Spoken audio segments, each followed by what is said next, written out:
নমস্কার শ্রোতা বন্ধুরা, আমি লিলিমা। আমার চ্যানেলের পক্ষ থেকে সকল বন্ধুদেরকে জানাই আন্তরিক শুভেচ্ছা ও ভালোবাসা। তো বন্ধুরা, আজকের আলোচ্য বিষয় হলো, আপনারা আপনাদের মনকে শান্ত রাখতে পারছেন না, দুশ্চিন্তায় ভুগছেন, তাহলে আজকে আমার ভিডিও আপনাদের জন্য। আমার এই ভিডিওর মাধ্যমে ভগবান শ্রীকৃষ্ণের বাণী শুনুন, মন শান্ত রাখুন। ভগবান শ্রীকৃষ্ণের এই বাণীগুলো শুনলে আপনার মন প্রশান্ত হবে এবং সকল পাপ থেকে মুক্তি পাবেন। তো চলুন বন্ধুরা, জেনে নেওয়া যাক। আমার পাশে থাকুন এবং দেখতে থাকুন। নতুন বন্ধুদের কাছে একটাই অনুরোধ করব, চ্যানেলটি সাবস্ক্রাইব করে পাশে থাকবেন। আমাদের কাছে এত সুন্দর একটা জীবন থাকা সত্ত্বেও আমরা কিন্তু জীবনটাকে সঠিকভাবে উপভোগ করতে পারি না। প্রতিদিন না জেনেই আমরা মানসিক চাপে ডুবে যাচ্ছি, কখনো কাজের চিন্তা বা কখনো সম্পর্কের টানাপোড়েন। মনে হয় যেন শান্তি নামের এই শব্দটা না আমাদের জীবন থেকেই হারিয়ে গেছে। যখন আমাদের মনে হয় যে জীবনটা একদম অন্ধকারে তলিয়ে গেছে, আমার থেকে বোধহয় আর খারাপ কোনো জীবন হতেই পারে না, যখন মনে হয় যে আর কিচ্ছু নেই, কিচ্ছু হবার নয়, সবটা আমি হারিয়ে ফেলেছি, তখনই কিন্তু প্রভু শ্রীকৃষ্ণ আমাদের পথের আলো দেখান। তিনি সবসময় সকলের মনে থাকে, কিন্তু আমরাই হয়তো তাকে স্মরণ করতে পারি না। কিন্তু শ্রীকৃষ্ণের এমন কিছু অমূল্য বাণী তিনি আমাদের জন্য বলে গিয়েছেন, যেগুলো শুনলে তোমার মন অনেকটাই হালকা হয়ে যাবে, তুমি এই মানসিক চাপ থেকে অনেকটাই মুক্তি পাবে। যেমন শ্রীকৃষ্ণ বলেছেন, যা তুমি নিয়ন্ত্রণ করতে পারো না তা নিয়ে ভাবা বন্ধ করো, শান্তি তখনই আসবে। যেমন একজন ছাত্র পরীক্ষার ফল নিয়ে দিন রাত চিন্তা করত, কিন্তু তাকে এটা বুঝতে হবে যে ফল তার হাতে নয়, পড়াশোনাটা করাটা তার হাতে ছিল। যখন সে এটা বুঝলো, তখন তার মনটা অনেকটাই আগের থেকে হালকা হয়ে গেল।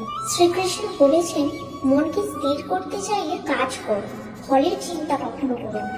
যেমন একজন মানুষ ব্যবসায় ব্যর্থ হয়ে হতাশ, কিন্তু যখন সে ফল নয় কাজের আনন্দে মন দিল, তখন তার মনের চাপটা আস্তে আস্তে কমতে শুরু করলো এবং সে আবার কোনো নতুন কাজে আগ্রহী হতে শুরু করলো। তিনি বলেছেন, দুঃখ আসবে, কিন্তু মনে রেখো সেটাও স্থায়ী নয়।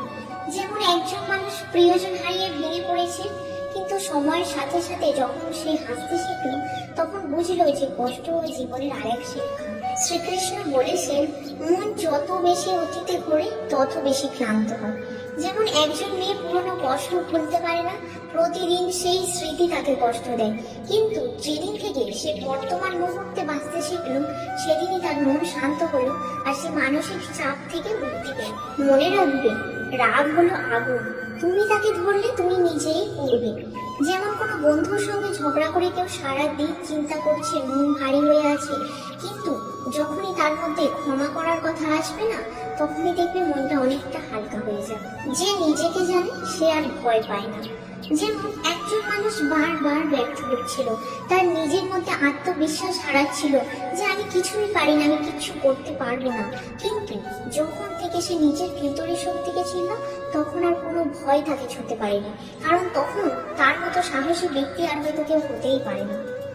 কথাটা মনে রেখো, অন্যের মতামত দিয়ে কখনো নিজের শান্তি বিক্রি করো না, কেননা কেউ সব সময় ভাবে লোক কি বলবে, লোকে কি ভাববে, ফলে সব সময় আমাদের মন অশান্ত হয়ে থাকে।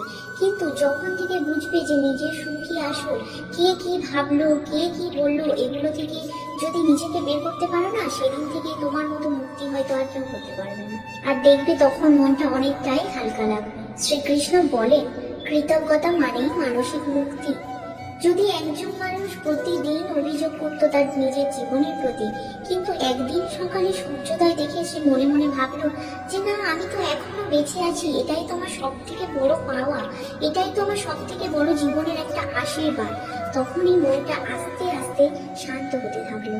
তুমি জীবনে যতটা ছেড়ে দিতে শিখবে, জীবন ততটাই তোমাকে মুক্ত করবে। যদি কেউ অতীতের কোনো মানুষকে আঁকড়ে ধরে প্রতিনিয়ত তার কথা ভেবে কাঁদে, তার কথা ভেবে ভেবে বর্তমান জীবনটাকে নষ্ট করে, তাহলে সে তো জীবনে উন্নতি করতে পারবে না, কারণ সে তো তার খারাপ অতীতটাকেই ভুলতে পারেনি। কিন্তু যখন থেকে সেই অতীতের কথাগুলো ভাবা ছেড়ে দেবে, সেদিন বুঝবে যে সেটাই ছিল তার জীবনের আসল মুক্তি। শ্রীকৃষ্ণ বলেন, তুমি যখন ঈশ্বরের উপর ভরসা রাখবে, তখন তোমার মানসিক চাপ পরিণত হয়ে যাবে শান্তিতে। কেননা কেউ সারাদিন দুশ্চিন্তা করে তার নিজের ভবিষ্যৎ নিয়ে, যে ভবিষ্যতে কি হবে, কি হতে চলেছে, কিন্তু ভবিষ্যতের কথা চিন্তা না করে যদি কেউ বর্তমানের কথা মনে করে যে আমি চেষ্টা করব, বাকি কৃষ্ণের হাতে, আর তখন থেকে মনের অনেক বোঝা, মানসিক চাপ এগুলো অনেকটাই কমে যাবে। তাই প্রভু শ্রীকৃষ্ণ বলেন, মনকে শান্ত করতে বাহির থেকে নয়, অন্তরের দিকে তাকাও। তোমার মনের অন্তরের মধ্যেই তোমার শান্তি লুকিয়ে আছে, মনের বাইরে নয়। তোমার মনের শান্তি শুধুমাত্র তোমার মধ্যেই আছে, যেটা তুমি নিজেই যদি অনুভব করতে পারো, তাহলে তোমার জীবনটা শান্তিতে পরিণত হবে। তাই ভালোবেসে সবাই আমার সাথে বলো রাধে রাধে।